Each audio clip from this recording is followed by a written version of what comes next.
Ah, ce ciel bleu, ce soleil qui nous réchauffe, ça fait du bien, non? Ah, sauf que il y a un petit problème. Le soleil, pour moi, c'est bien. Pour la toile de tente, c'est moins bien. C'est connu, les rayons ultraviolets, ça abîme les tentes. C'est l'ennemi de la toile de tente, l'ultraviolet.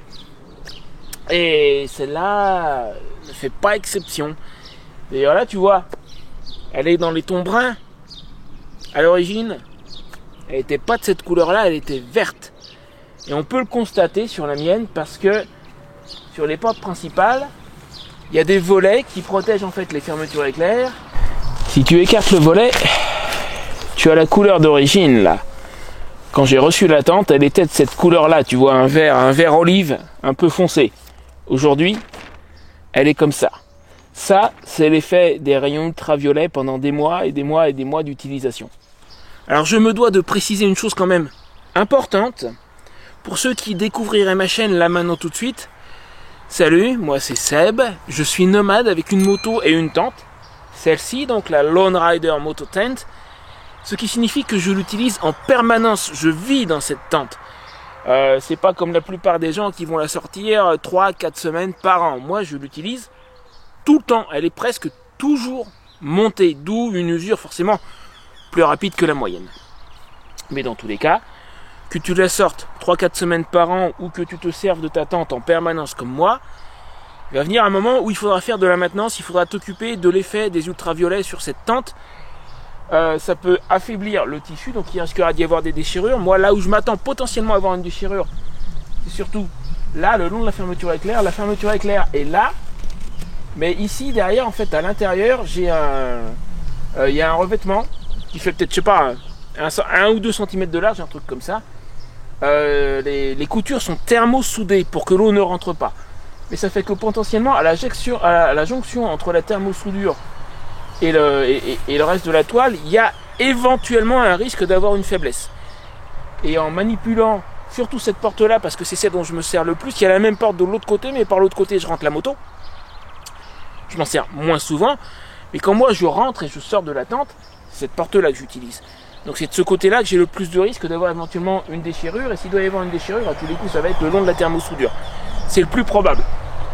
Et puis éventuellement, en cas de gros coups de vent aussi, là récemment, on a eu des rafales à 80 km/h quand même. Il ne s'est rien passé, c'est du super solide cette tente, mais plus le temps passe, plus le risque augmente. Donc il faut faire quelque chose. Alors pour régler le problème de façon proactive, je ne vais pas attendre qu'il y ait une catastrophe, genre une déchirure, j'ai choisi et commandé ce produit. Alors le nom est en anglais, ça s'appelle Nikwax, je vais éviter les jeux de mots débiles. On va se retenir. Tent and Gear Solar Proof, c'est-à-dire protection solaire pour les tentes et les équipements, les sacs à dos, les choses comme ça. Ça a beau être en anglais, je l'ai trouvé sur un site français, rassure-toi. Un site qui s'appelle Montaz, M-O-N-T-A-Z. Après, j'ai aucune affiliation avec eux. Mais la raison pour laquelle j'ai commandé chez eux et la raison pour laquelle j'ai commandé ce produit spécifiquement, c'est que Montaz, sur leur site, ils indiquent que ce produit, contrairement à beaucoup de produits anti-UV pour tente, n'est pas cancérigène. Alors, est-ce que c'est vrai? J'ai aucun moyen de le vérifier. J'espère que c'est vrai. Dans tous les cas, il faut que je fasse un traitement sur la tente avant qu'il se passe quelque chose. Donc, on va l'appliquer, c'est pas très compliqué, je vais t'expliquer, c'est même carrément simple à faire. On va faire ça ensemble, je vais peut-être pas faire toute la tente aujourd'hui parce qu'elle est grande, mais je vais faire au moins les 2 grandes portes là, qui sont les zones les plus à risque. Allez, on y va. Alors, première chose, il faut naturellement que la surface à traiter soit propre, tu vois ce que je veux dire, donc on va arranger ça vite fait. De toute façon, il faut également qu'elle soit humide, il faut la mouiller à l'avance. Donc on va faire d'une pierre deux coups. Moi pour ça j'ai prévu une éponge neuve,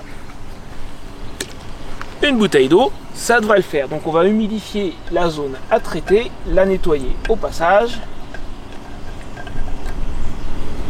Et puis ensuite on met le produit.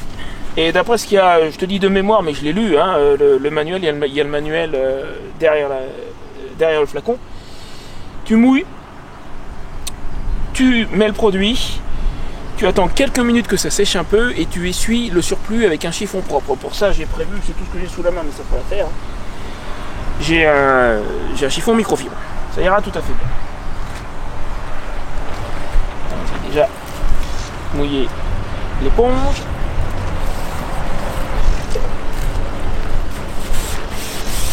On va bien étaler l'eau. Essayer d'en mettre jusqu'en haut, sans mouiller les pieds si c'est possible.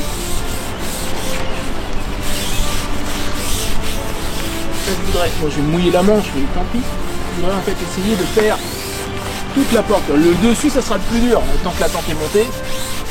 Alors une option éventuellement, d'après ce qu'il dit sur le manuel, c'est de faire ça avec la tente démontée en l'étalant au sol. Mais une tente comme celle-là, tu comprends bien qu'il va y avoir des plis partout.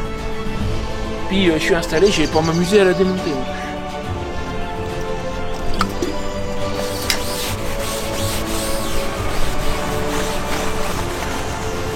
Voilà, elle est mouillée du haut en bas. Alors je vais revoir pour le principe le manuel. Le bouchon de la bouteille, faut pas le paumer, c'est pas la peine. Donc, voilà. Application, protéger la surface de travail et poser à plat l'article mouillé à traiter ou monter la tente et la mouiller. C'est ce que je te disais il y a un instant. Vaporiser uniformément sur l'extérieur du tissu, éviter les lanières de sac à dos. Voilà, c'est pas un sac à dos, pas de problème. Attendre 2 minutes et essuyer le surplus avec un chiffon humide. Vérifier attentivement que le tissu soit entièrement recouvert. Donc il faut, dans le doute, je sais pas si c'est nécessaire, je secoue pour bien mélanger au cas où. Et il faut donc en mettre bien uniformément partout. Il y a peut-être un sens d'ouverture, ouais. Et ça sortait pas, c'est parce que comme sur beaucoup de vaporisateurs, tu vois, t'as un... Hop, là ça devrait sortir. Ouais, ça vient.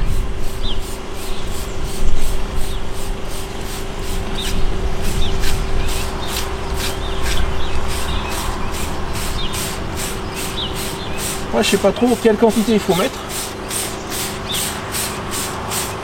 Je vaporise uniformément. Je suppose qu'il vaut mieux en mettre trop que pas assez. Mais il faut que j'en ai suffisamment pour faire toute la tente aussi après. Hein.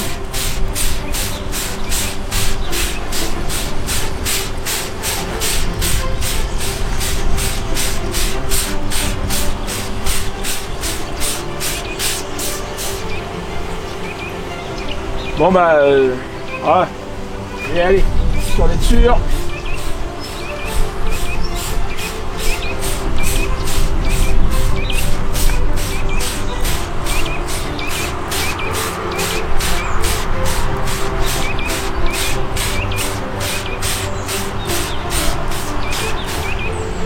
Voilà, pour cette porte c'est fait. Hein, la bouteille commence à s'alléger quand même. Hein. Ça c'est la porte qui est la plus à risque parce que c'est celle, je sais plus si je l'ai dit, que j'utilise le plus. J'entre, je sors de la tente systématiquement 20 fois par jour par cette porte là. Donc on va lui laisser 2 petites minutes le temps de sécher et après essuyer le surplus. Donc comme ils ont dit, on va faire exactement ça. Pendant ce temps là, tu sais quoi, je vais mouiller de l'autre côté. Allez, je te retrouve dans un moment. Le temps de mouiller de l'autre côté, ça aura le temps de sécher ici. Ok, ça doit bien faire 2 minutes. J'ai eu le temps de mouiller de l'autre côté et d'appliquer le produit. Pendant que ça sèche de l'autre côté, je vais essuyer ici. Donc, essuyer le surplus avec un chiffon propre.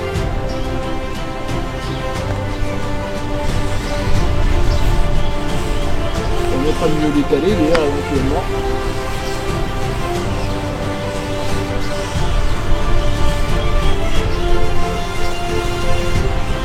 Voilà.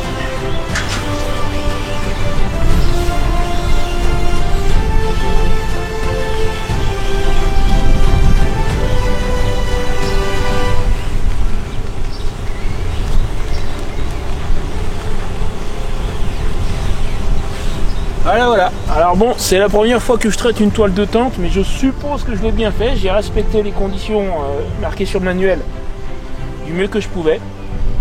Alors j'ai encore tout le reste à faire. Mais tu vois le principe, et ça c'est à faire... Alors pour une utilisation normale, je dirais probablement 1 fois par an. Dans mon cas, ça va probablement être 2 fois par an, parce que moi, encore une fois, elle est sortie tous les jours. Hein. Tous les jours. C'est pas très difficile à faire, ça coûte pas très cher. Combien j'ai payé ça, faudra que je vérifie. Avec le port, j'en ai eu pour moins de 20 €, je crois, il me semble. Et si ça peut permettre à la tente de durer plus longtemps, c'est un investissement très très rentable, plutôt que de devoir genre payer une tente, une coque extérieure une fois par an. Rien que la coque extérieure, il y en a pour plus de 200 € là. Hein. Donc si je peux la faire durer, je pense que c'est pas plus mal. Voilà. N'hésite pas à me mettre un petit j'aime, un petit commentaire. Si tu t'y connais mieux que moi dans le domaine, n'hésite pas à me dire si j'ai bien fait ou si je me suis mal pris ou quoi au caisse. Si la vidéo t'a été utile, parce que toi aussi tu as une tente et que tu t'es réveillé et tu songes justement à la protéger contre les UV, n'hésite pas à me le dire, ça me fera plaisir de savoir que ça a servi à quelque chose. Je me suis bien mouillé les manches, moi, ça c'est pas grave. Si tu n'es pas encore abonné, abonne-toi. Ça m'aidera à continuer avec la chaîne. À l'heure où je tourne, je suis presque aux 1000 abonnés, il m'en manque très exactement 39. On y est presque, la ligne d'arrivée est pas loin. Et sur ce, je te laisse là, je te dis à bientôt pour une autre vidéo.